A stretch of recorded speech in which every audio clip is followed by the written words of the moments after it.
Welcome to this piano Pandemictivities video where we're going through Rachmaninoff's Prelude in B minor, Opus 32, number 10. We've already looked at some early considerations, some external, extra musical things, and some general considerations of the piece. So now we can start with the first section. And of course, it goes like this.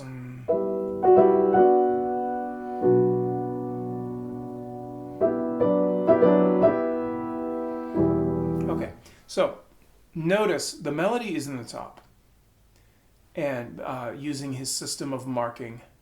Now he does double it at the octave. As you can see, there are some markings down here. But the piano being the way it is, you probably have to voice to the top just to make it nice and clear. More on the soprano than down here. Also, very important to notice is the phrase shape. This dotted triplet rhythm is somewhat challenging for younger musicians, less experienced musicians, and so they tend to obsess over it, and they forget that it is actually the pickup. It's beat 4. So it's not da da da, oh good, now I get a break. This is an introduction. Let's go to there, okay? So you have to play it as an anacrusis.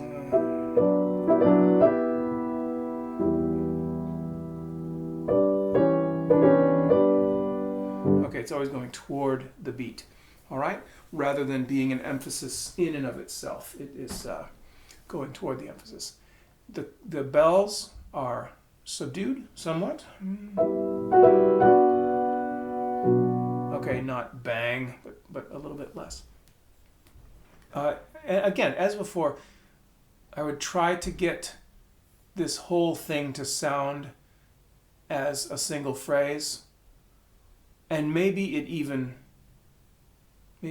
continues. Maybe it goes all the way to here. You know, that's often in Rachmaninoff, the longer you think the melody is going, the more correct you are. So I almost wonder if you should just think of this as one long unbroken thing that goes all the way to this resolution in E minor. Okay? As far as pedaling goes, students often pedal through this.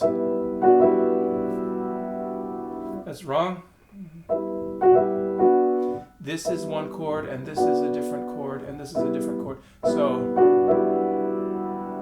we don't want to put those together. We'll have a chance to blend harmonies later, and it will be super fun. But so if you catch this in the pedal, and then you go, and you lift the pedal while you're doing this, and then put it back down again, you'll just about get it right. Okay? Also, if you do the math on this rhythm, it's not da da da da da da da da. It sounds like you're slow of intellect when you do that. It's tum ta tum tum. The 16th is quick. Okay?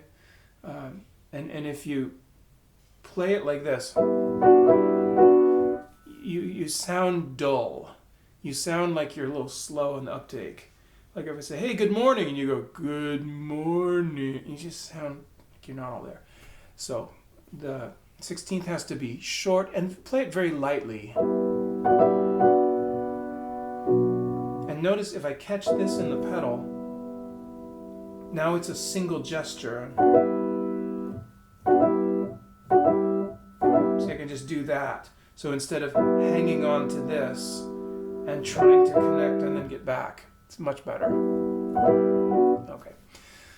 Now we, at the end of that first line, we get our first weird little chromatic thing. And what is a little strange here is the fact that the melody goes instead of, just by the normal rules of voice leading, you'd think it should go down to the B. And I have played it that way at times in the past. I've actually voiced like this.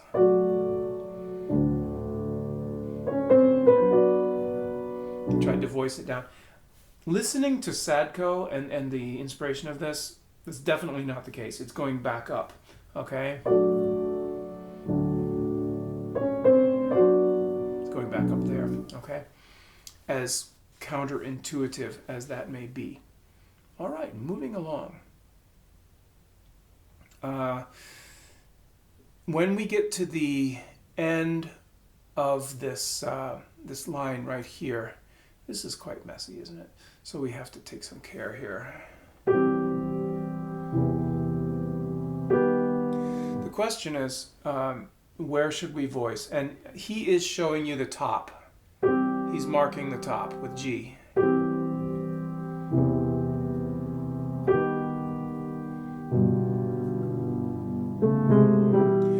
To me, this, though, really resolves down to this G natural, because it would be just the strangest thing to leap from a G sharp in this octave to a G natural in the octave above. So I may be wrong, maybe someone will have a better solution, but this is what I've sometimes done.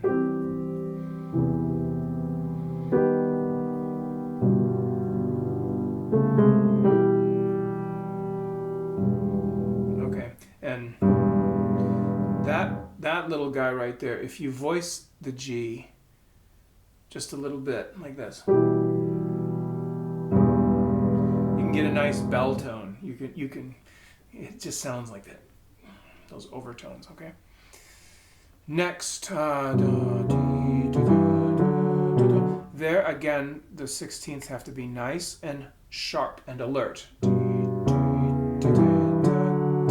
not da da da da da da da. Okay, dum dum da dum dum da da. And now we bring in this melody, and this is very challenging to voice. You'll have to go through this slowly. So it's A.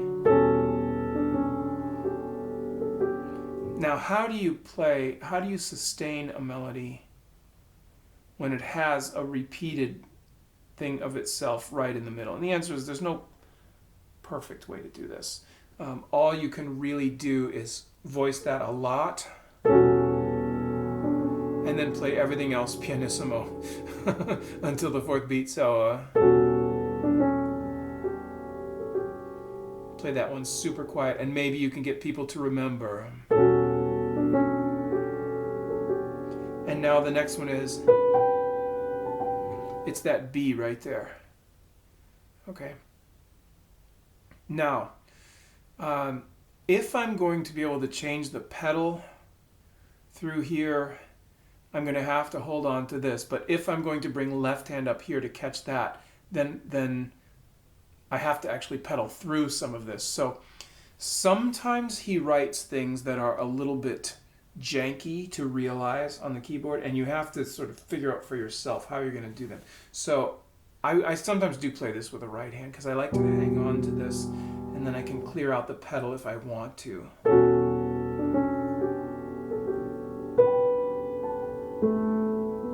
So what I'm trying to do is get you to hear dum, dum, all the way through there. So I wonder if I can. Sorry.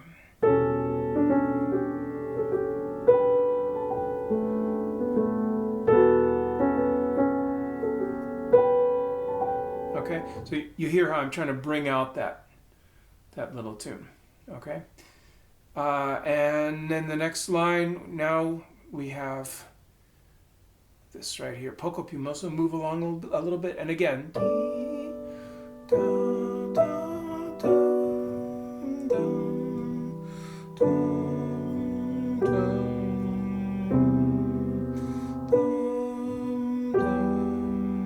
okay, so we're going to try to hear that thing the whole way through.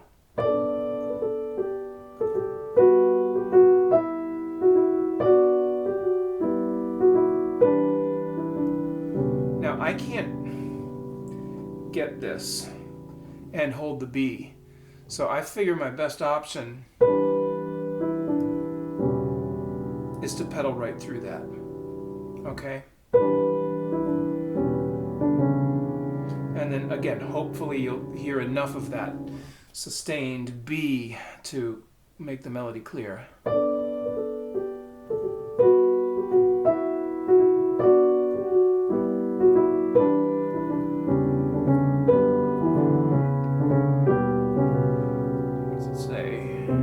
again, same issue here, but now we've got this chromatic change. So from this, is that C? That's C sharp, yeah. I'm going to have to hold on to that G natural right there. All right, so from right here. Bad.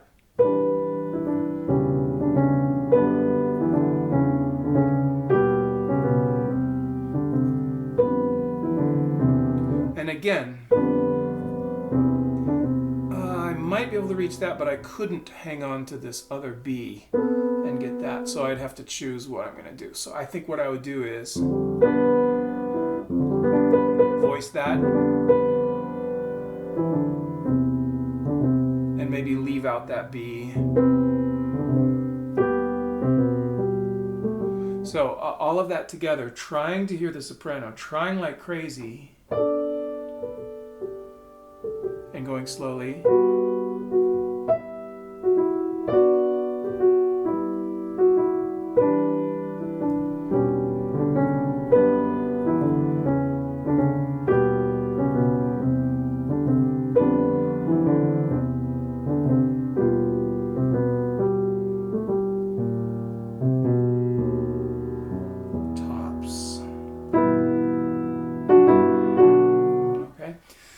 So this will keep you rather busy for quite a while if you really want to get that crisp dotted triplet rhythm, protect that long kind of choral orthodox modal melody that just goes on forever and ever and ever, and make it project, and just balance everything. It's a significant amount of work. It's not an easy page of music. So give that due consideration as you work on this thing. In the next little installment, we'll go through the part with the giant bells. We'll see you then. Ciao.